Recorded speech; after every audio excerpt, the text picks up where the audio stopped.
next question is another one that's fairly specific. Maybe one of our members can answer this. We have a relative who plans to move to Washington in late spring. His job is in Spokane, but the company is registered in Sandpoint, Idaho. He's not insured for health care. He feels it's best to wait until he moves to Washington, even though he may have to pay a fine, I guess, in the meantime. What do you think?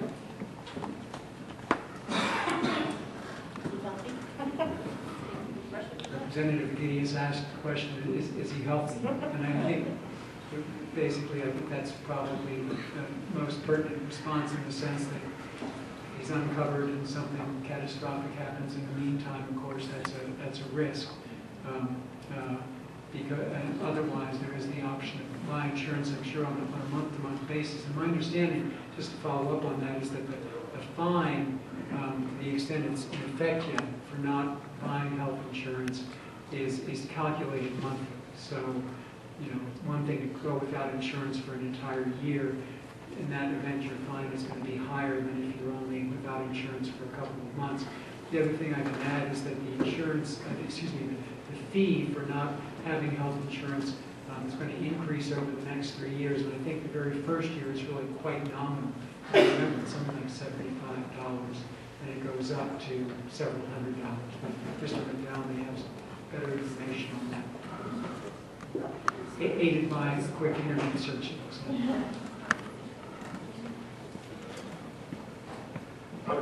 poverty level, I'm quoting 11.5% split out mountains. For a family of 4 is 23, the 45 was 400% of the poverty level for a single.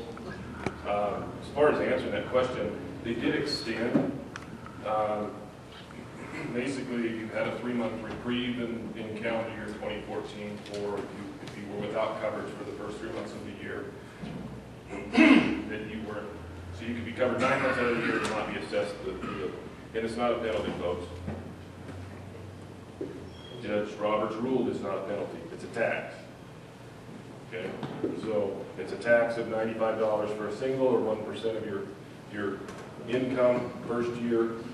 It's a maximum of 3 of those in a family because you could have 2 adults at 95, 2 plus children at a maximum of 95 for the children for the household, but it is still a 1%, and then it's 314, 630 something roughly, and 1.5% of your income and 2.2% of your income, with the writing on the wall that most likely will be increased in future years. But I think they extended that question. If the person, I think the answer to that is a little bit of a moving target depending on the timing of the relative moving.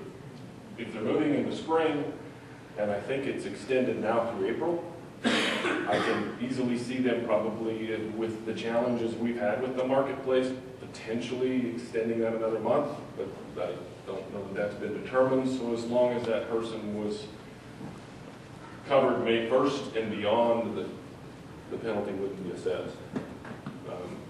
You know, in Washington State, if you watch, and many of you probably have because of our location and proximity to our neighboring state, the success that they've had with their marketplace.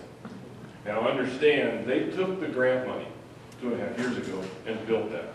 They came right out of the chute and said, we'll take it and run with it. And I think that you're seeing in the majority of the states that chose at that time to take the grant money and do it themselves. You're seeing far greater success than we're seeing with the federal exchange. And I have to laugh. Because in its simplest definition, and this is Mike McDowell's definition, and this wouldn't be Webster's, the marketplace is an internet purchasing platform. No different than going into my favorite internet purchasing platform, which would be Cabela's Online. Okay? The sole purpose of the marketplace or exchange is a platform to purchase health insurance. Okay. Maybe you should have hired some guys from eBay, or maybe some guys from eBay to build it or something, I don't know. But, you know, the timing of that for that Washington resident is going to be driven by the law as far as the penalty assessment.